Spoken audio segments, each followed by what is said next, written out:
Hello everyone, in this video I'm going to do two examples on uh, linear independence of two functions, and of course we're looking at the two solutions.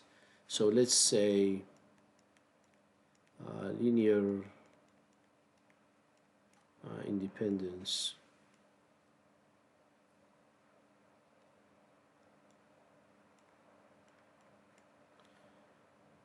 And I did talk about two things: a definition which says that if you have two functions and we'll say they are linearly independent on some interval if and only if neither of them is a constant multiple of the other. And I think when you try to do homework for this course in a software, it will use the definition. But I also mentioned the lemma there that deals with the condition of linear dependence of solutions, and that lemma uses the Wronskian. So I think I'll do this Wronskian as well for one example. It will be like an addition to this. Okay, so let's give you the first example. So are these two functions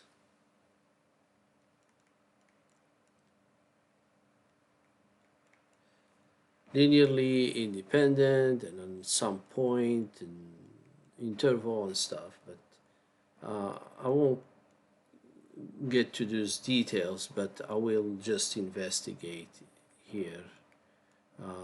There is of course a point that you're gonna deal with, but let's just do this way. So sine t times cosine of t, and the other one is 7 times sine 2t.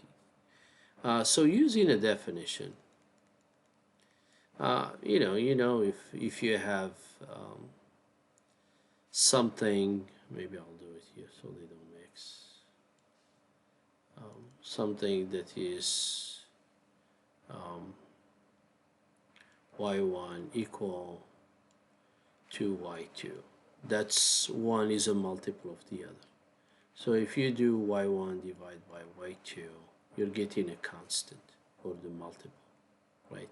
So kind of this definition, if you want to use it, you can say if I do y1 over y2, am I getting a constant which is that multiple?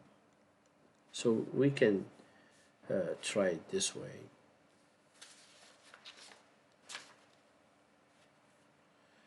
And y1 is sine of t times cosine of t, and y2 is 7 sine of 2t. Looking at trig identities,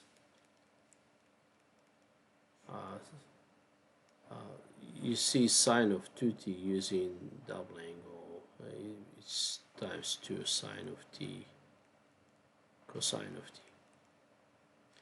So these kind of simplify and you get 1 over 14. So yes, they are linearly dependent. So dependent.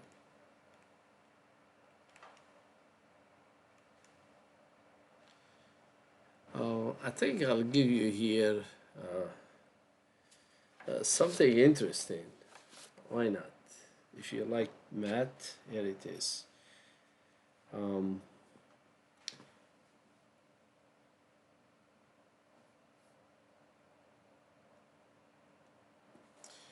right, let's explore the Wronskian, which says y1 times y2 prime minus y1 prime times y2. And of course these are all the t's, so I'll remove this they are dependent on t. Alright, so y1 is sine of t cosine of t times cosine of t. That makes the first derivative to be, it's a product rule. Try it, check with me. You get cosine square of t minus sine square of t, which is a double angle formula to cosine of t. Y sub 2 there is 7 sine 2t. I think we can just leave it that way and go to the first derivative. It's going to be 7 times 2t derivative, which is 2 times cosine of 2t, which is 14 cosine of 2t. Alright, so let's see what happens in this Wronskian. So y1 times y2 prime. Alright, y sub 1 is sine of t cosine of t times 14 y sub 2 prime there is 14 times cosine of 2t. Then y sub 1 prime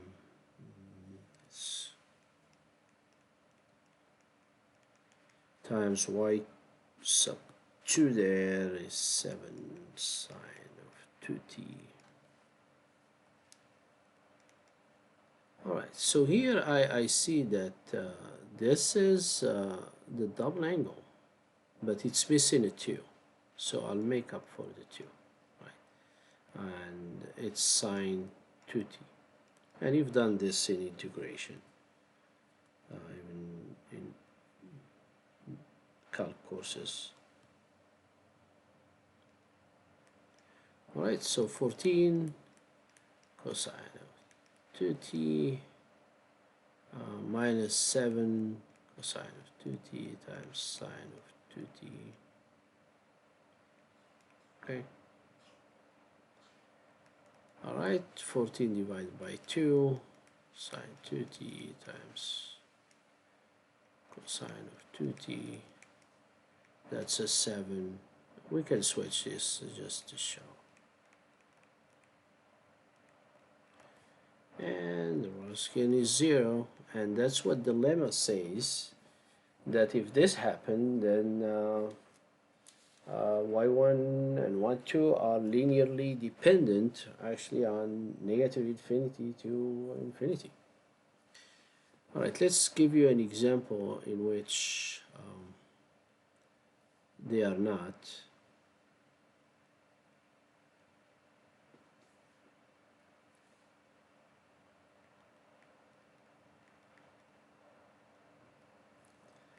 Let's just use this.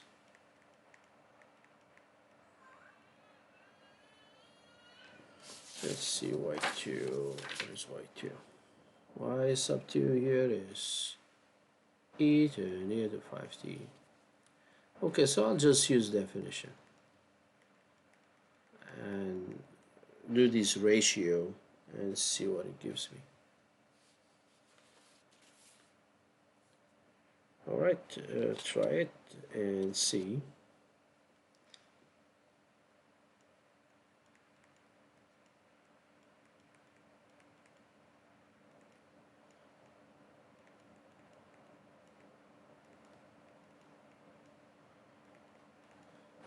Which is not a constant, not a multiple, so linearly independent.